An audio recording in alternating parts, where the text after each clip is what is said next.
안녕하십니까, 유정환입니다. 오늘 시간에는 짧게 IFRS 17 계리적 가정 가이드라인 마련이 금융감독원 보도자료입니다. 금융위하고 같이 여기에 나오지만은 이제 신제도 지원 실무협의체 개최하여 의견을 수렴했다. 2차라고 하는데 1차는 언제인지 모르겠고요. 그리고 이제 신제도 IFRS 17하고 이제 킥스 코리안 ICS상 재무제표에 큰 영향을 미치는 주요 계리적 가정을 발굴, 가이드라인 제시하여 보험회사 재무제표 신뢰성 및 비교 가능성 제고해가지고 이제 5월 31일자로 이제 보도자료가 나온 겁니다. 거기에 대해서 이제 제가 전문 중에서 그 내용들을 이렇게 떼가지고 제가 이제 해설을 하려고 합니다. 요게 이제 6월 1일 날 제가 이제 준비해 놨는데 여러 가지 이제 개인적인 어떤 사정 때문에 지금에서야 하게 되고 이게 이제 너무 어떤 큰 부정적인 영향이 있을 것 같아서 나름대로 이제 간략하게 오늘은 요 금감원에서 나온 보도 자료를 가지고 일단 해설을 해드리고 거기에 이제 따라서 좀 해야 되는 부분들은 앞으로 이제 시리즈로 좀 준비를 하려고 합니다. 첫 번째 이제 실손의료보험의 계리적 가정 산출 기준.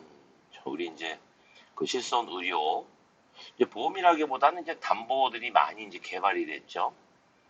그래서 이제 손해보험의 장기 쪽에서 이제 그 주 담보가 있고 뭐 예를 들어서 뭐 일반 사망, 뭐 재해 사망 해가지고 뭐 이제 장기죠. 뭐 연령 뭐 100세까지 이렇게 이제 커버하는 거는 주 담보가 있고 거기에 대해서 이제 뭐 1년 갱신, 뭐 3년 갱신, 뭐 5년 갱신 뭐 이런 식으로 주로 이제 그 의료 관련된 어떤 실손보험 이런 차원의 것이 이제 제가 듣기로는 뭐 한 90년대 정도부터 이제 아마 하나씩 개발이 됐고 제가 2002년도 삼성화재에 이제 그 해외에서 일하다가 들어왔을 때 그때 이제 입원 의료비 3천만 원 한도 실손 그다음에 통원 의료비는 이제 10만 원 정액으로 해서 여러 번 탈 수 있는 거죠. 이 두 가지 담보가 1년 갱신으로 해서 처음 시작을 했더라고요. 그러면서 이제 데이터가 한 1년, 한 10개월 정도 쌓여 있었는데, 그러니까 이제, 뭐, 1999년도 정도 아마 개발돼가지고, 그렇게 1년 갱신 담보를 해서 판매가 되고 있었습니다. 이제 거기 관련해서 제가, 이거는 기존의 어떤 생명보험하고 달리, 단순히 이제 금액이 정해져 있는 게 물론 이제 통원은 뭐 기존에 뭐 생명보험에서 팔던 한 번 입원했을 때 얼마 이제 주는 형태 몇 번을 입원해도 뭐 주는 형태로 이렇게 되어 있는 거하고 유사했지만 3천만 원 한도로 해서 입원에 관련하여 발생하는 비용을 금액 발생 금액을 3천만 원 한도로 커버해 준다라고 하는 거는 이제 처음 나왔죠. 나중에 이제 그게 경쟁에 따라서 뭐 5천만 원, 뭐 7천만 원, 한 1억까지 올라간 것 같아요. anyway, 그렇게 해가지고 이제 여러 가지 이제 의료 실손 담보들이 개발되어 왔는데, 이제 그때까지만 하더라도 이제 엄청나게 이익이 났었어요. 뭐, 마켓시가 30%니까 제가 데이터를 봤을 때, 옛날 기준으로 봐도 되게 이익이 많이 났었어요. 근데 이제 그 부분이 이제 한 뭐 20여 년 이상 이제 경과하면서 이 부분 이제 꼭 뭐 입원하고 이제 통원만 있는 게 아니라 다른 여러 가지 것들이 많이 이제 개발됐어요. 경쟁적으로. 그런 상태에서 이제 기간이 지나고 나니까 이제 손실이 많이 나는 거죠. 그래서 제가 이제 손해보험의 이제 레이메이킹 프로시저 옛날 방식이었던 손해율 접근법으로 해서 이제 개발원도 이제 설득하고 교육해가지고 이제 업계에 그걸 퍼뜨리게 됐죠. 그게 이제 제가 뭐 경험 통계 데이터베이스 개발하고 그 다음에 이제 요율 조정 프로세스 구축하는 이제 그거를 이제 삼성화재 있을 때 만들었고 그 이후에도 계속적으로 이제 그런 방식의 왜냐하면 이게 1년짜리 보험이나 마찬가지니까 이제 손해보험 관련된 이게 이제 발생률만 관련되는 게 아니라 그러니까 이제 frequency만 관련되는 게 아니라 심도, severity까지 이제 관련되는 거기 때문에 기존에 우리가 하는 어떤 라이프 컨틴전시의 그런 방정식 차원으로는 할 수가 없는 거죠. 그래서 그때 이제 뭐 IBNR 부분도 넣고 뭐 트렌드 팩터, 뭐 온레벨 프리미엄 여러 가지 것들을 이제 제가 그 이제 엑셀로 시스템을 만들어 가지고 개발원을 교육을 하고 전달했던 기억이 나요. 이제 개발원이 이제 타사는 그 본인들이 이제 제가 삼성한테 근무하고 있으니까 본인들이 이제 템플릿을 주고 이렇게 해와라라고 했던 거고 저는 나중에 이제 그거를 주요 회사 그러니까 삼성화재 있을 때는 내부에서 개발하고 그 다음에 이제 현재 DB 손보 뭐 현재 그 KB 손보 예전에 LIG 이런 데를 이제 쭉 했었죠. 그 이후에 보니까 뭐 큐피스라는 회사가 쭉 연결해가지고 저는 이제 캐나다로 돌아가서 이제 대리 쪽 일하고 있을 때 전 회사에 많이 퍼뜨린 것 같아요. anyway 그렇게 해서 이제 어느 정도 이거는 기존의 방식으로 하면 안 되고 굉장히 이게 소셜 인플레이션 센스티브한 거기 때문에 일단은 뭐 갱신으로 만든 건 너무 잘한 것 같고 원래 이제 뭐 그 헬스 인슈런스라고 하는 게 선진국에서는 1년짜리예요. 그리고 이제 저 같은 경우 캐나다에 만약에 이제 돌아오게 되면은 3개월간은 이제 그 government medical plan에서 커버를 안 해줘요. 그 우리 의료보험하고는 좀 다른 얘기고 그냥 그거는 뭐 내가 얼마 내고 이런 차원이 아니고 그냥 세금에서 이제 그 부분을 커버해주는 그야말로 이제 의료 서비스가 무료인데 3개월간 커버를 안 해주기 때문에 제가 그거를 건강보험을 사야 돼요. 그러니까 3개월짜리도 있고 그죠? 최장은 1년밖에 없습니다. 그래서 나이 드신 분들이 그걸 들려고 하면 cannot afford 그러죠. 너무 보험료가 비싸가지고 그 들지를 못하죠. 그런데 이렇게 제가 만들었음에도 불구하고 지금 이제 이 보험이 이제 뭐 1년, 3년, 5년 해가지고 이제 갱신 시에 보험료가 과거 경험 통계보다 크게 인상되는 것으로 가정한다. 그러니까 이게 이제 더 큰 문제는 이거는 뭐를 깔고 있냐면은 계약의 경계를 이제 뭐 다른 나라에는 그렇게 복잡한 상품이 없는데 우리는 아까 말씀드린 뭐 사망담보를 일단 뭐 100세 만기 뭐 이렇게까지 한 다음에 그 갱신담보들을 쭉 붙여서 팔잖아요. 그죠? 조립식으로.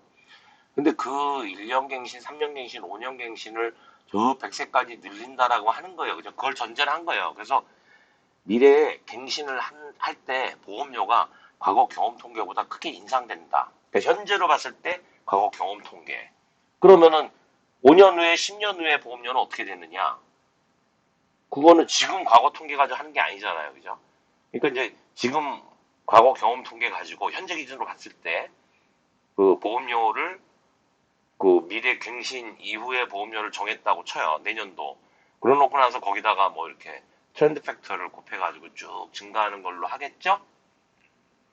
이제 그거를 전제로 해가지고 한 얘기예요. 그랬을 때 그거를 뭐 보통 너무 회사에 유리하게 그죠? 회사로 봤을 때는 되게 낙관적으로 그렇게 이제 보험료를 크게 인상하는 것으로 가정을 하니까 손실 계약이 현재는 이제 이런 담보들이 손실이 많이 나니까 이게 이제 다양한 어떤 그 개별 어떤 그 보험 상품으로 팔리겠지만 담보들이 다 이제 동시에 막 들어가 있는 거 아니에요? 이 상품에도 들어가고 저 상품에도 들어가고 뭐 별별 게 다 있잖아요. 그냥 그런 부분이 손실 계약이 이익 계약으로 전환돼서 보험 계약 마진, 계약 서비스 마진이 크게 산출된다라고 얘기하는 거죠.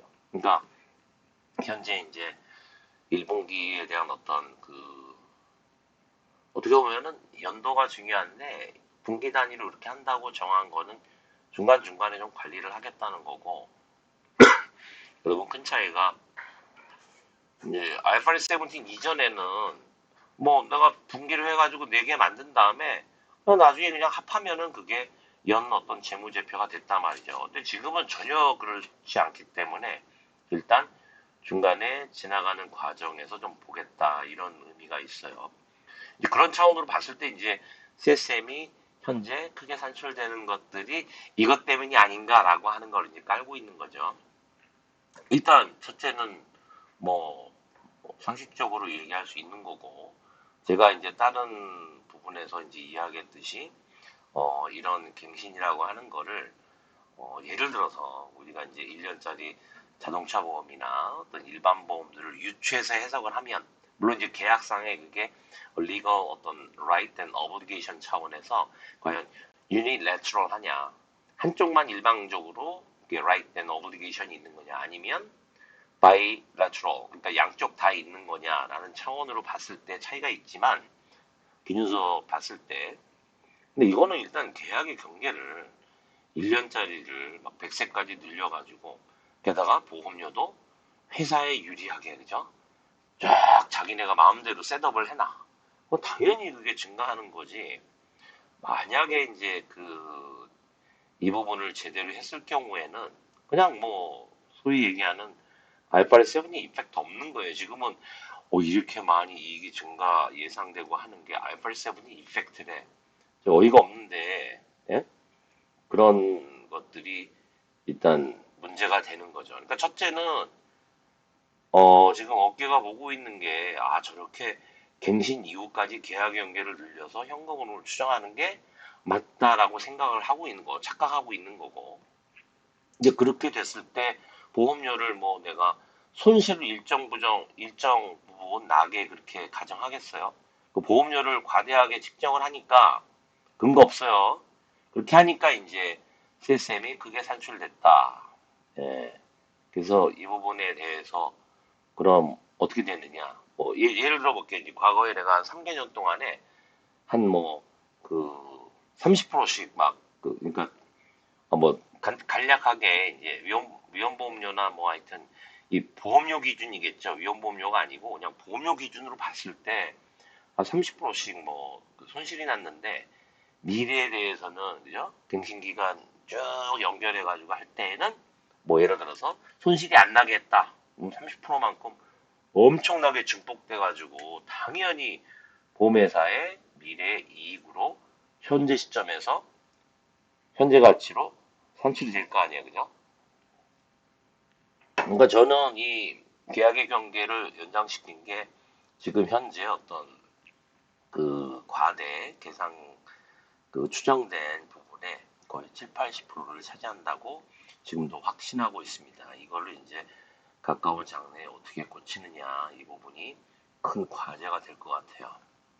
그래서 1차적으로는 이거는 직관적으로 느낄 거 아니에요. 그죠? 공감을 해서 기존 과거 보니까 각 담보별로 갔을 때 엄청나게 막 손실 있는 담보들이 많아요. 물론 뭐 어떤 거는 뭐 보험료 뭐 몇십 원, 몇백 원, 몇천 원 되긴 하지만, 이게 이제 계약 크게 모이면 엄청난 숫자가 되죠. 그렇게 손실이 나는데, QI에서 해보니까 미래에 대해서는, 아니 지금은 이제 실제로 보고 있죠. 미래에 대해서는 손실 하나도 안 나게 이게 입계약으로 전환돼 시켜넣어, 심지어. 그러면은 당연히 이게 크게 산출되겠죠. 그러니까 구조적으로도 기준서에 위배되는 거지만, 그렇게 하고 나서도 또 가정에 있어서는 매니플레이션을 통해서 CSM이 크게 산출되고, 따라서 드라이브 되는 예상 매년 미래에 대한 이익이 엄청나게 불려지고 있다라고 하는 거죠. 그 다음에 이제 CSM의 삼각 기준. 그러니까 이거를 삼각이라는 표현을 쓰는데, 그러니까 삼각이라기보다는 CSM을 이제 이익으로 전환하는 이런 부분인데,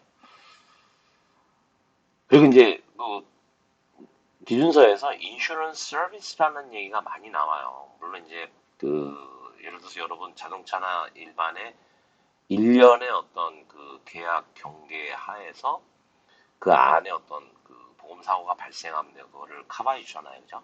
근데 그 클레임들이 이제 딱 정해진 금액을 주는 게 아니고 굉장히 큰 금액 하에서 뭐 몇십억, 뭐 한국은 이제 무한대란 말이에요. 자동차의 뭐 대인 뭐 이런 상태 하에서 이게 지급이 된다 그러면은 사람의 어떤 디서빌리티나 이런 부분이 관련돼 있기 때문에, 그리고 이제 그거와 관련된 어떤 liability 책임 책임 배상이라 그럴까? 이제 이런 부분까지 있기 때문에 이게 계약의 어떤 그 effective period는 1년인데 발생을 하면은 이거를 다 이제 클레임 세틀까지 가는데 10년이 넘게 걸리는 경우도 있단 말이에요. 데이터를 보면 그렇게 돼 있어요.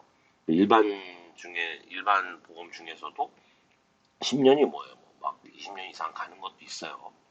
굉장히 어마어마하단 말이에요. 그 이제 우리하고 좀 법칙에도 다르고 해서. 근데 anyway 이제 그런 부분이 있는데 인슈런스 서비스라고 했을 때 여기서 이제 뭐 보장 서비스만 포함한다 이런 얘기를 했는데, 그러니까 우리가 인슈런스 서비스라고 하는 부분을 굉장히 좁게 쓰면 그 계약의 유효기간 내에 보험사고가 발생하면 그거를 보상해주겠다라고 하는 부분이 있어요. 그 다음에 이제 그 아까 말씀드린 것처럼 클레임이 발생해서 한 뭐 10년 계약의 그 유효기간 넘어가지고 그까지 해줘야 되니까 이게 발생했으니까 그런 경우는 이제 그것도 인슈런스 서비스에 넣어야 되느냐, 그죠? 그러니까 하나 이제 클레임 세틀먼트인데 그것도 이제 인슈런스 서비스 안에 넣어야 될 것 같아요. 그러니까 그런 차원으로 인슈런스 서비스라고 기준서에서 설명을 하는데 그 부분이 어떤 그 우리가 약정하는 인슈런스 이벤트가 발생했을 때 커버해주겠다라는 거 하고 이 부분을 끝까지 세틀먼트까지 처음에 얼마 딱 주고 끝나는 게 아니니까 그것까지 해주는 것도 광의로는 포함을 해야 돼요. 그래서 처음에 계약 연계 이야기했을 때 1년짜리 보험 계약임에도 불구하고 그렇게 그걸 넘어서 될 수 있겠죠.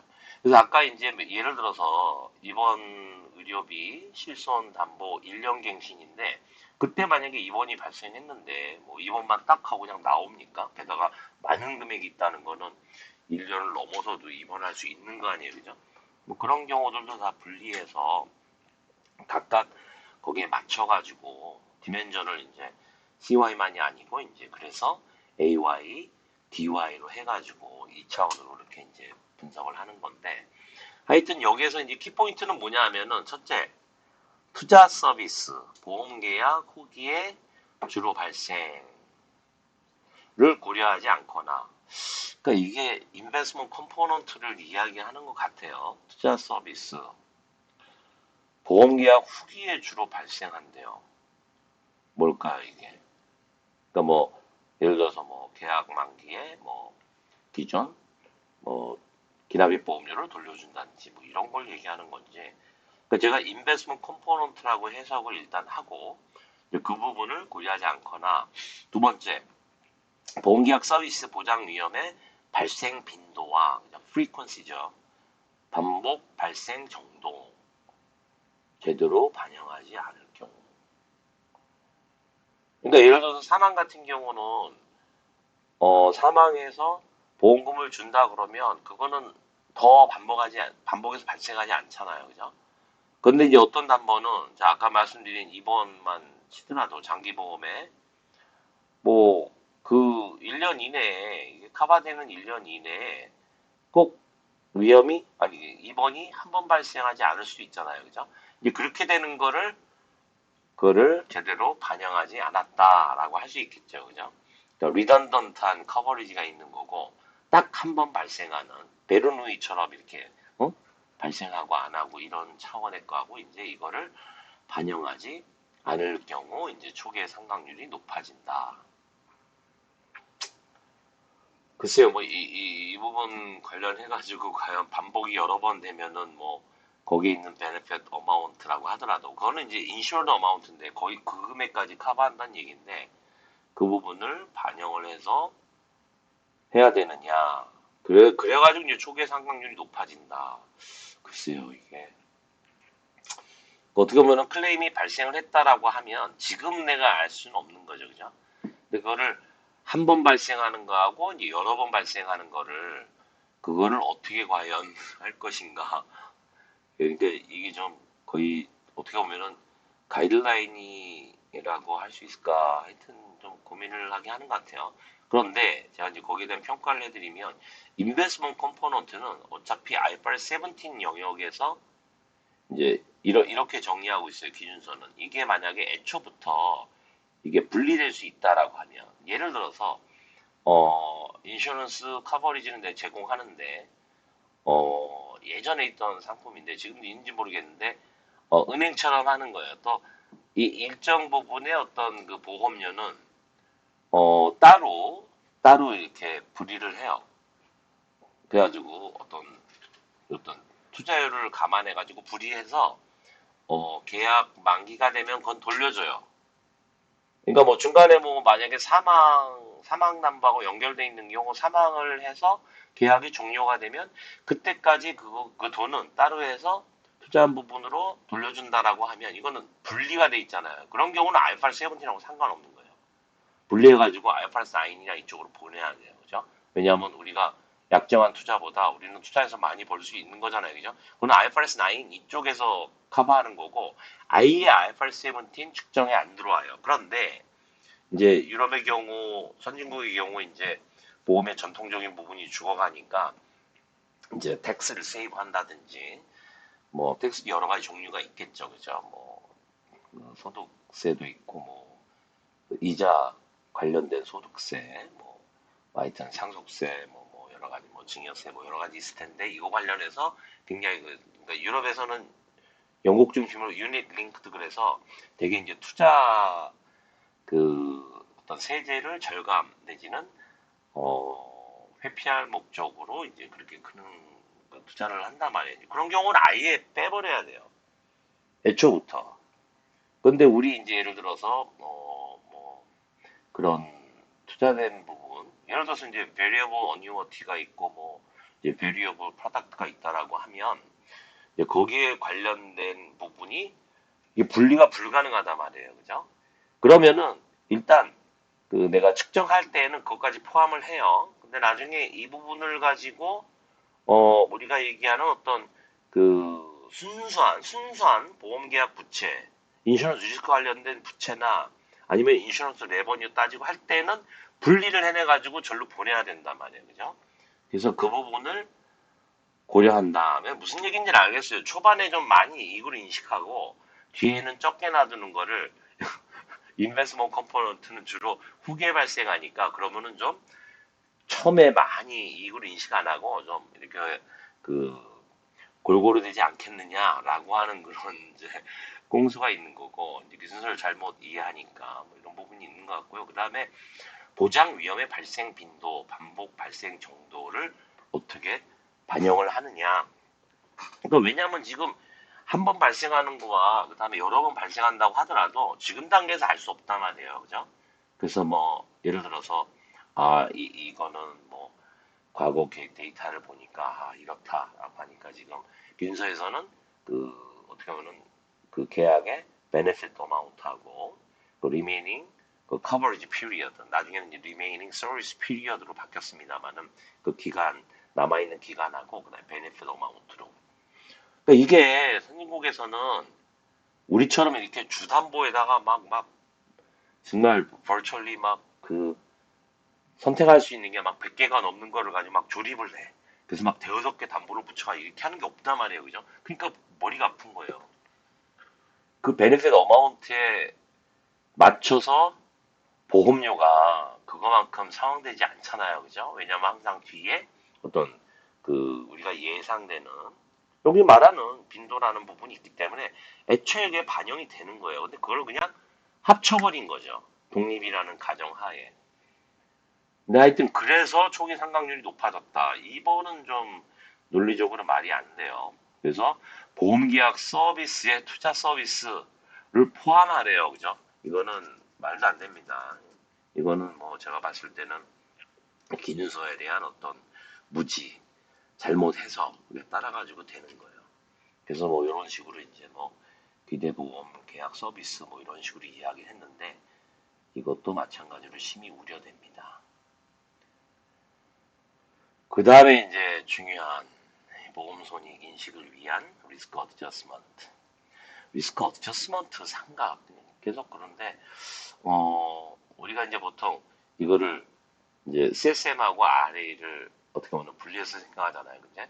근데 여러분들이 생각하기에 IFRS 17의 메저먼트는 일단 계약이 들어오는 시점에 실질적으로 하여튼 전제 측정을 하는데 그게 CSM과 RA가 독립적입니까?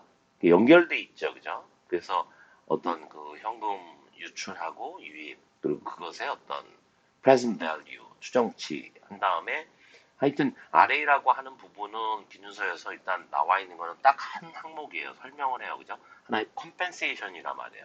내가 인슈런스 회사로서 이런 어떤 보통 보험 회사로 봤을 때는 리스크를 테이크하는 거 아니에요, 그죠? 근데 그 부분이 실제적으로 나타나는 거는 이 현금 유출과 유입에 있어서의 불확실성인 거예요.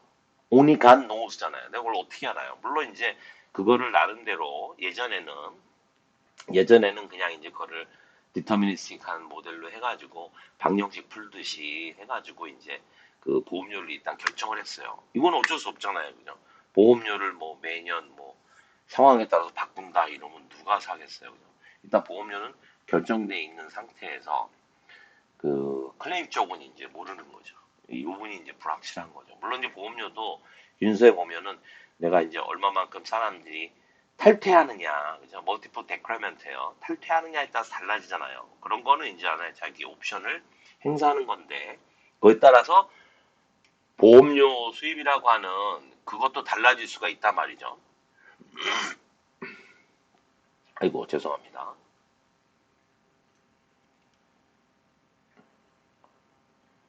근데 하여튼 미래 현금 흐름에 저 언제 현금 흐름이 발생하느냐 그리고 얼마만큼의 금액이 발생하느냐에 대한 uncertainty예요. 그거를 보험회사가 bearing 하는 거예요. 내가 그 위험을 인수해가지고 그걸로 난 사업을 하는 거니까 그걸 bear한다. 예? 어떤 그 내가 그거를 인내한다라는 의미겠죠. 그거에 대한 compensation이라고 하는 거예요. 그러니까 내가 물론 이제 그 나름대로 이제 뭐 디터미니스틱하게 뭐 100년도 넘은 역사에서 쌓은 어떤 수학적인 공식으로 해서 보험료를 결정을 했어요. 근데 그거에 따라서 미래가 그대로 나타나진 않잖아요. 그죠? 특히 중요한 게 보험료. 이제 그 GOC 단위로 봤을 때 보험료하고 그다음에 이제 그, 어떤 클레임을 통해서 내가 그 나가는 금액. 그다음에 또 사업비도 지출되는 금액. 뭐 그런 현금 흐름의 어떤 그 정확한 추정치를 나는 지금 예상을 하지만 그 부분이 그렇게 되지 않잖아요. 그죠? 그래서 결론의 근거에서 뭐라 하느냐면 내가 예를 들어서 빌딩블록 1이에요. 미래 현금 흐름이 이렇게 되겠다라고 추정을 했다고 쳐요. 언바이어스 에스티메이션. 근데 지나고 나서 보니까 그게 아니에요. 그죠? 그거보다 많거나 적어요. 그렇다고 해서 이게 잘못됐다거나 그죠? 어떤 이 에러라든지 아니면은 추정을 잘못했다라는 게 아니라는 거예요. 어떻게 알아요, 그걸 우리가? 아무 이건 AI를 도입해도 안 돼요. 그래서 우리가 이제 통계학이 있고 다 뭐 unbiased estimate 하는 얘기가 그런 차원이고 결론에 근거해서 아주 그 초등학생이 이해할 정도로 그 부분을 이야기해요. 그런 게 바로 uncertainty예요. 불확실성. 그 불확실성을 정량적으로 측정한 게 아래예요. 언제? 최초 인식 시점에서. 내가 물론 포인트 에스티메이트로 보험료를 정해놨지만 클레임은 몰라요. 정해놨지만 미래에 쭉 봤을 때 내가 그 결정론적으로 추정한 것들이 달라질 수 있다는 거예요. 시기와 금액 이 부분에 uncertainty 그죠? 그래서 여기 자꾸 준비금 버프라 하는데 이게 완전히 아직 그 패러다임 시프트가 안 된 거죠. 준비금 버프 아니에요. uncertainty, 그죠? 미래의 future cash flow의 타이밍하고 amount의 uncertainty에서 오는 거예요. 예, 그런 차원으로 봐야 돼요. 준비금 버퍼. 아주 이건 뭐 오래된 용어고 아직도 이 패러다임 시프트가 안 돼 있는 거죠. 그거를 정립을 한다. 근데 이게 빌딩 블록 1, 2 그죠? 거기다 플러스 빌딩 블록 3가 RA 이렇게 되는 거예요. 그게 이제 이행 현금 흐름이고 풀필먼 캐시 플로우고 최초 인식 시점에 이 부분이 이제 넷 인플로우가 나면 CSM이 생기는 거고, 넷 아웃플로우가 나면 어떻게 돼요? 그 금액은 바로 손실로 즉시 바로 첫 번째 오는 보고 기간에 인식을 해야 되고, 로스 컴포넌트로 따로 적립을 하면서 그냥 자연적으로 그 부채 금액이 증가하는 거예요. 어너러스 그룹 오브 컨트랙트 경우에는, 그죠? 적립 이런 차원 아니에요. 그러니까 쓰는 용어들 자체가 아직도 이제 기준서를 이해하지 못했다라고 봐야죠. 더 심각한 건 뒤에 거예요. 결산 시마다 위험 조정을 재산출한대. 그러니까 이게 그러니까 기준서에서 얘기하는 subsequent measurement, 그래서 initial recognition 시점에 RA를 내가 이제 추정을 했어요. 어떤 방법을 쓰건. 그리고 나서 계약의 경기 끝까지 이거를 배분을 해야 돼요. 특히 이제 1년짜리 같은 경우는 예를 들어서 이제 최초에는 없지만 나중에 subsequent measurement 할 때는 뭐죠? 지나간 기간 동안에 발생한 클레임이 있잖아요. 그죠? LIC예요. Liability for Incurred Claim이야. 이런 경우에는 어떻게 돼요? 남아있는 1년 기간, 9개월, 6개월에 배분하는 게 아니라 이거는 클레임이 어떻게 돼요? 10년 가면 10년에 대해서 배분을 해놔야 되는 거예요. 그렇게 간단한 얘기가 아니라 말이죠. 그래서 내가 이거를 그대로 맞닥으로 이해를 하면은 이렇게 되는 거죠. 매 결산 시마다 subsequent measurement를 하면 남아있는 remaining 커버리지 기간이나 remaining LIC 경우에는 남아있는 claim settlement period 그 기간에 대해서 RA를 구분해가지고 재측정을 하는 그런 의미예요. 그러니까 이게 기말기시 그런 개념이 아니다라고 하는 거죠.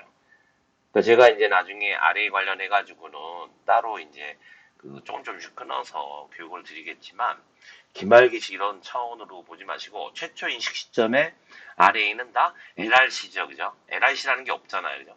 그러면은 위험 조정을 내가 추정을 했어. 그러면 얘를 미래 남아 있는 그 적어도 그 계약의 경기까지 일단은 배분을 해놔요. CSM하고 비슷해요. CSM은 Benefit Amount하고 Remaining Coverage Period, 거기에 그걸 기준으로 해서 배분하는 거고, RA는 뭐라고 되어 있냐면 Risk Released Pattern에 따라서 계약 경기까지 배분을 해놔야 돼요. 그러면 내가 기간이 지났어요. 어느 정도 이제 그 첫 보고 기간, 그게 뭐 3개월이 됐던 몇 개월이 됐어요. 지났어. 지나고 나면은 그 기간에 내가 미리 배분해놨던, 최초 인식 시점에 배분해놨던 위험 조정은 이익으로 인식을 하고, 여기에서 남아있는 기간에 대해서 재측정을 하는 거예요. 예, 그렇게 되면은 또 다시 배분을 해놔요. 그래서 일러스트레이티브 example에서는 그 금액이 동일하다라고 했지만, 몇 개는 이제 이게 달라지는 경우도 나왔죠. 그러면 얘를 또 다시 남아있는 그 리메이닝 커버리지 기간에 리스크 릴리스 패턴에 따라서 다시 배분을 하는 거예요. 이것처럼 기말 기시 증감 이런 개념이 없는 거죠. 기시 위험 조정, 기말 위험 조정. 제가 이거를 이해한다는 차원에서 이해를 하면, 기시 위험 조정은 최초 인식 시점에 추정을 한 위험 조정이에요. 기말은 뭐냐? 내가 기간이 지나고 난 다음에 다시 남아있는 리메이닝 커버리지 기간에 대해서 다시 추정한 위험 조정. 뭐 이렇게 얘기할 수 있겠죠. 그만큼 상가가야 단기 이익이다. 제가 이제 아까 설명드렸죠. 배분된 금액이 단기 이익으로 인식된다. 그러나 기말 위험 조정 산출에 사용되는 기초 자료를 기시 위험 조정과 달리 적용하는 등의 방식으로 기말 위험 조정을 작게 산출할 경우 상가액이 크게 계산된다. 이거는 정말 이해할 수 없는 이상한 개념이에요.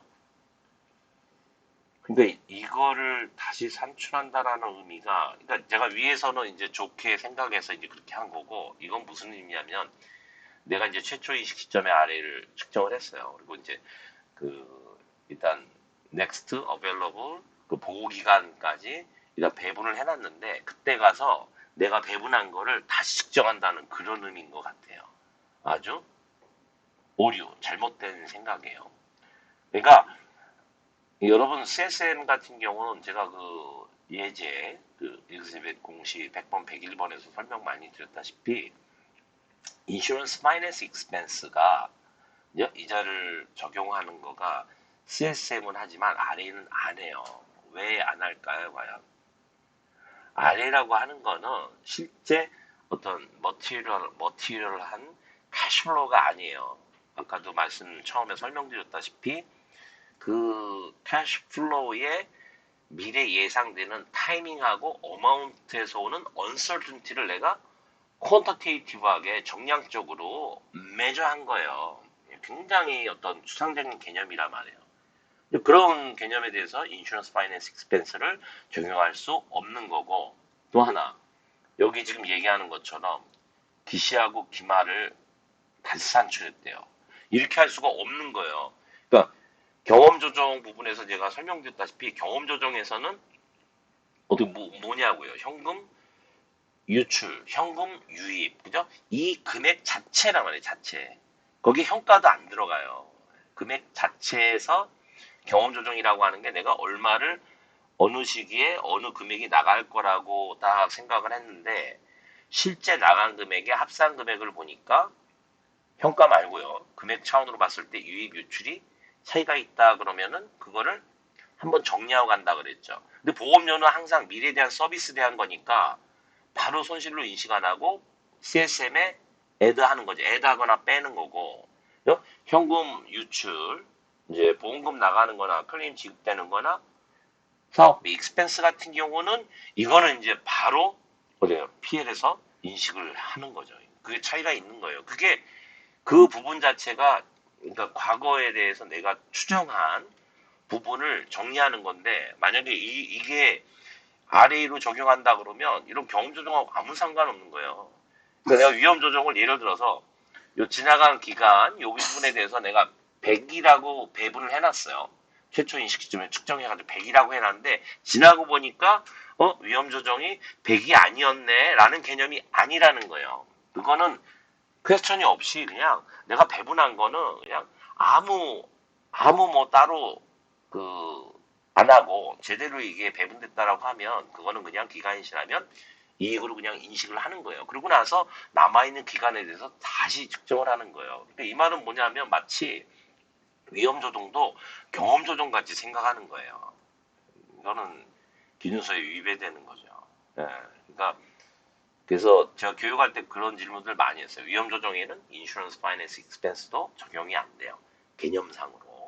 개념을 잘 생각을 해보세요. 그리고 이거는 경험 조정이라는 것도 없어요. 내가 이만큼 배분해 놨는데 지나고 보니까 경험 조정이 이게 아니었네. 이렇게 할 수가 없는 거다라고 하는 거죠. 네, 그러니까 좀 이 부분은 그 회의체에 모인 분들이 잘 모르시는 것 같아요. 그러니까 계리사회에서 우리가 이렇게 회의를 할 때에도 전체 뭐 계리 쪽 관련된 모델링에 PM 했던 분들도 RA 그러면은 자기 담당 아니라고. 전체 PM이 무슨 RA가 자기 담당이 아니에요. 이거는 누구 담당을 할 수 있는 그런 문제가 아니란 말이에요. 다 연결돼 있기 때문에. 하여튼 이 부분 관련돼 가지고는 정말 그 계리사회 그 IA에서 나온 모노그래프, 그 실무 매뉴얼, 연구 실문, 그러니까 실무 연구 논문이라고 하는 모노그래프의 리스크 어드저스먼트. 이게 이제 딱 그 기준서 나오고 나서 1년 후에 나온 건데, 이 부분에 대한 제가 교육을 20시간 해놨는데, 물론 이제 어렵죠. 처음 보는 거니까. 거기에서 이제 기준서 내용도 다 인용을 하면서 제대로 설명을 해놨는데 이런 식의 내용이 나온다는 거는 참 이게 기준서 나오고 나서 계속 어떤 그런 것들을 디스커션하고 막 했어야 되는 내용인데 이제 와서 이렇게 나오니까 참 제가 당황스럽습니다. 사실은. 네, 그리고 이제 마지막으로 이런 문제를 해소하기 위해 위험 조정 상각시 그죠? 이렇게 배분해 놓은 금액을 이익으로 인식하는 거 기시 시점과 기말 시점의 기초자료를 동일하게 사용하도록 한대요. 이건 좀. 여러분, 그 기준서에 이제 그 메저먼트 항목에서의 빌딩 블록 1, 그죠? 언바이스드 에스티메이트 얘기할 때 기준이 뭐죠? 그러니까 그 빌딩 블록 1, future cash flow 얘기할 때 첫째가 언바이스드 해야 돼요. 두 번째는 뭐 약간 제가 봤을 때는 요건 이제 빌딩 블록 2에 해당되는 건 하지만 어떤 가정들은 되게 그 마켓 컨시스턴트하게 해야 돼요. 어떤 거는 엔티티 스페시픽하게 해야 되지만 세 번째 중요한 게 뭐죠? be current 해야 돼요. 그러니까 내가 최초 인식 시점에 측정한 거 더 나가서 보험료를 내가 포인트 에스티메이트로 추정할 때 그때 하고 최초 인식 시점에 그때 하고 항상 뭐로 한다? current 그 당시 시점에 가정으로 해야 되는 거예요. 여기를 표현을 하면 기초 자료로. 네? 그럼 예를 들어서 내가 최초 인식 시점에 그런 어떤 그 시점에서의 과거 통계를 바탕으로 해서 합리적으로 추정을 해가지고 내가 최초 인식 시점에 측정을 했어. 그리고 이제 뭐 3개월 후에 2개월일 수도 있고 3개월 후에 와가지고 제가 subsequent 왜냐면 재측정을 한다 그랬죠. 이때하고 기초 자료를 동일하게 한대요. 안 되죠. 무슨 얘기냐면 항상 be current예요. 그러니까 이거는 그 굉장히 중요한 어떤 그러니까 future cash flow를 우리가 추정을 할 때 이런 원칙을 네 가지 지켜야 된다. 첫째, unbiased. 두 번째, market consistent.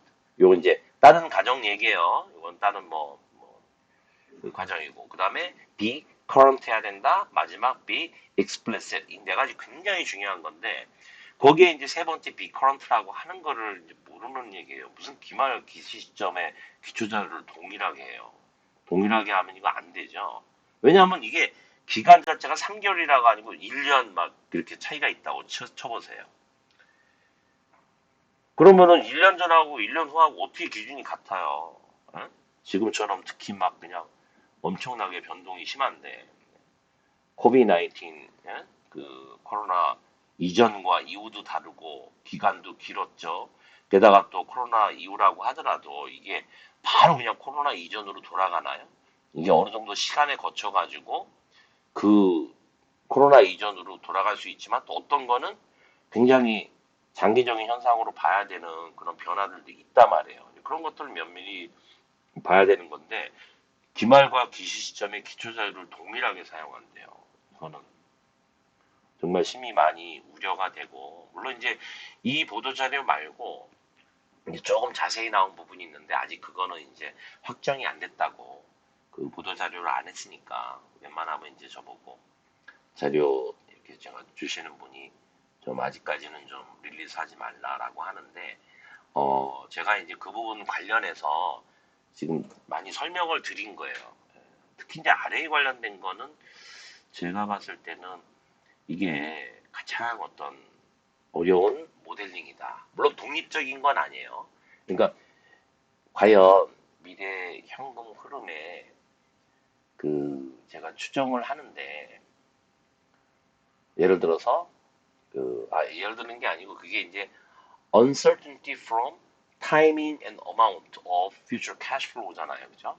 그거를 퀀터테이티브하게 메저한다. 이건 꼭 보험만이 아니고 이 파이낸셜 엔지니어링 쪽에서도 그 부분이 핵심일 거 아니에요. 그죠? 이게 아무리 뭐 단기 기간이라고 하더라도 중요한 거는 이제 어떤 그 언더라잉 에셋에서의 어떤 페이오프인데 뭐 예를 들어서 옵션을 내가 뭐 콜이나 풋을 만약에 프라이싱 한다 그러면은 중요한 거는 이 데리버티브가 옵션이 뭔가를 위해 언더라잉 에셋을 물고 있잖아요. 그죠? 이 언더라잉 에셋이 뭐 일주일이건 한 달이건 이 기간 동안에 과연 그들의 어떤 캐피털 게인하고 어떤 인터레스트 게인을 통한 페이오프, 퓨처 캐시 플로우가 어떤 식으로 과연 스토캐스틱하게 발생하느냐를 추정하는 거는 동일한 거예요, 되게. 우리는 이제 좀 장기일 것 뿐이고. 그랬을 때 거기서도 하나의 이제 volatility 뭐 이런 부분이 되게 중요하게 내가 퀀터테이티브하게 측정하는 그런 차원이에요. 그래서 그 부분이 되게 연결이 많이 되고 그래서 제가 토론토에서 이제 영국 회사 일할 때 대리 쪽을 하다가 시험이 너무 많으니까 에이씨 그리고 관두고 저기 CFA 시험 보면서 뭐 이렇게 딱 잘 나가는 애들을 많이 봤어요. 왜냐하면 이게 기본적인 어떤 비례에 대한 스토캐스틱한 프리딕션이라고 하는 게 단지 숏텀하고 롱텀이지만 기본적인 개념으로 보면은 이게 상당히 많이 통한다라고 하는 거죠. 근데 anyway 이게 지금 RA가 그런 차원에서 굉장히 중요한 건데 다시 이제 이런 식으로 뭐 준비금이라 얘기하고 뭐 하고 뭐 어떻게 이제 뭐 돌아서 얘기하면은 뭐 비슷한 거 아니냐라고 얘기할 수 있겠지만 그래서 제가 이 부분 관련해 가지고는 아까 말씀드린 IAEA 모노그래프 그다음에 이제 그 특히 기준서에서는 아래에 대한 항목이 딱 한 절이 있다 그랬죠. 그 이제 그 애플리케이션 가이드라인에서 조금 더 이제 그 너무 이제 기준서가 무책임하니까 조금 더 설명하고 결론에 근거에 하면 어마어마한 분량으로 설명을 하고 있어요. 이게 많은 어떤 디스커션이 되고 어떤 많은 아규먼트가 있었기 때문에 그분에 대한 것들을 이제 다 좀 모아서 짧게 짧게 끊어가지고 장시간 좀 교육을 해야 될 필요성을 느꼈습니다. 그래서 가이드라인이 5월 31일 날 이제 나와서 이제 회사들이 이제 여기에 따라가지고 이제 어떻게 할지 모르겠지만 심히 우려된다라고 하는 생각이 드는 거죠. 그래서 지금 요거는 이제 간략하게 제가 마치고 여기에 따른 후속적인 내용들은 또 제가 따로 동영상으로 준비하도록 하겠습니다. 네, 감사합니다.